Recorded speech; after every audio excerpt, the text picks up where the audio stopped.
In this video, I want to give a little bit of intuition about the shell method. I think it's one of the harder methods to use to find a solid of revolution, but depending on how you're doing it, it can simplify the work a lot. So we're going to start with these two curves here. So g of x, this blue curve is this x squared, and this red curve is x. And so what I'm going to do is I'm going to tilt the plane like this because I want to revolve around the y-axis. And how I'm going to do that is I'm going to add up a bunch of cylinders. Now notice that these cylinders have radius in the plane.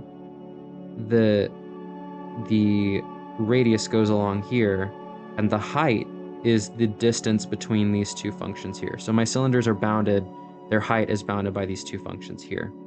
And so I can stack up more and more of these cylinders, we call them shells, to get something that looks like a three-dimensional figure. I can show you here. So we get something that looks like a three-dimensional figure. Now this, when I take it out to infinity, I get something that looks like this. And our goal is to find the volume of that solid using the idea of adding up these cylinders' surface areas. If we add up all their individual surface areas, we can get the volume of this figure. So let's see what that looks like. Okay, so let's use some of that intuition to derive a formula here for our volume of the solid of revolution. So we had on our graph these two functions here, something like this. And we want to revolve this region around the axis here to get a solid of revolution like this. And so let's take a look at just one of our cylinders here. Remember that we want to add up the surface area of these cylinders, and when we add up all of it, i.e. we integrate it, we will get the volume of that solid of revolution. So let's think about this here. The surface area of our cylinder is given by 2 pi RH, where r is our radius and h is our height. So let's look at this here. So my height is going to be given by the top curve minus the bottom curve in this case, and my radius will be the distance from the axis of revolution to the inner curve. So let's write a general formula here. So my volume is going to be equal to the integral over the region from A to B of 2 pi RH d whatever. Depends on how our problem goes, but it's going to be the opposite of the axis of rotation. Okay, so applying this to this problem here, we want to find the volume of the solid generated by revolving the region bounded by root x and x squared around the x-axis. This one looks familiar if you've seen the last video. So let's go ahead and draw our curves here. So the square root of x looks something like this. X squared looks something like this. And we want to revolve it around the x-axis. Okay, so that's going to look something like this. So let's draw one of our cylinders here. Well, first let's remember that our volume is going to be given by the integral from A to B of 2 pi RH, and in this case, our cylinders look like this. So they kind of form that volume of the solid of revolution. So our cylinder will look something like this. Now notice that our heights here are perpendicular to the y-axis, so we're going to be integrating with respect to y. Okay, so already something I know I need to do is rewrite my functions in terms of y. So I'll write y is equal to the square root of x. Squaring both sides, I get that x is equal to y squared. Perfect. And then for x squared, y is equal to x squared means x is equal to the square root of y. And then just preemptively for my bounds, I'll go ahead and solve the equation y squared equals the square root of y. This is squaring both sides, y to the fourth equals y. So y to the fourth minus y equals 0, factoring out a y. You can verify that this gives me y equals 0 and y equals 1. So rewriting this integral here, my volume is going to be equal to the integral from 0 to 1 of 2 pi. Now let's think about my radius. My radius is going to be this distance here. And notice that it just changes exactly as y changes. That's how my radius changes. So my radius is just going to be the height, or y. And then my height here of my cylinder, should specify, is going to be the distance between these two curves. So the right curve minus the left curve. So in this case, my right curve is x squared, which I rewrote as the square root of y, and my left curve is going to be y squared.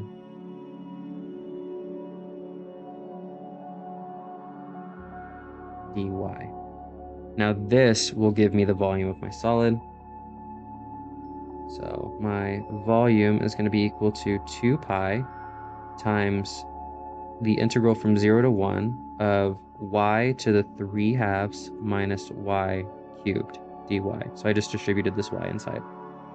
And that's going to give me 2 pi times 3 halves plus 1 is 5 halves, so it's 2/5 y to the 5 halves minus 1/4 y to the 4th, evaluated from 0 to 1. That is my volume. If I evaluate this at 0, everything zeroes out, so I only need to worry about 1. So my volume is going to be equal to 2 pi times 2/5 minus 1/4.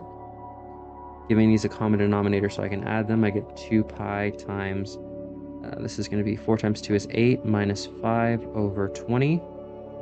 So this is 2, so this is 2 pi times 3 over 20, or 3 pi over 10.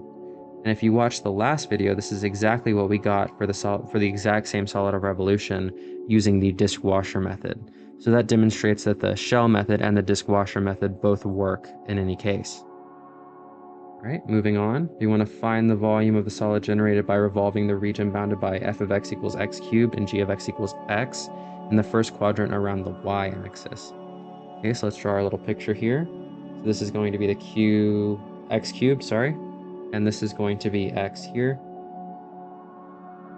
And we're taking the region in the first quadrant, so that's this part here, and we're revolving it around the y-axis. So it's going to look something like this here. And we have that our cylinders will span the region, so they'll look something like this here. So this is going to be my height, and this is going to be my radius. And my integral is going to be the integral from a to b of 2 pi. What is r? R is the distance in x. So I'm just integrating across that, so we'll just call this x. I'm just going in the x direction, and my radius is changing in the same way. And then my height is going to be the distance between the top curve and the bottom curve. So that is, my top curve is x, and my bottom curve is x cubed dx. Cool. So for my bounds, I just got to set the two functions equal to each other, because I'm gonna, the bounds of this integral are just the bounds of my region, so I just need to find when those two curves are equal. So I set x cubed equal to x, so x cubed minus x equals 0, x times x squared minus 1 equals 0, and you can verify that we will have x equals 0 and x equals plus or minus 1. We take the positive one because we're in the positive x, we're in the first quadrant. So my volume is going to equal the integral from 0 to 1 of 2 pi. I'm going to go ahead and distribute this x now, times x squared minus x to the 4th dx. Okay, I'm going to go ahead and bring this 2 pi outside and evaluate. So I'll get 1/3 x to the 3rd minus 1/5 x to the 5th. Evaluated from 0 to 1. Evaluating at 0 gives me 0, so I just care about 1. This is 2 pi times 1/3 minus 1/5. And giving these a common denominator so that I can add them, we get equals 2 pi times 5 minus 3 over 15. This is 2 pi times 2 over 15, or 4 over 15 pi, which is the exact same thing we got in the last video using the disk washer method for this solid. And so again, just demonstrating that the shell method and the disk washer method are equivalent and they both work. So when you're asking yourself, which one should I do? The answer is, okay, if the problem is telling you which one to do that one. But otherwise, which one will work out the easiest, right? It seemed like this one was a little bit simpler using the shell method. And that's kind of all I wanted to say about the shell method. If you found this helpful, please consider liking or subscribing. Thanks.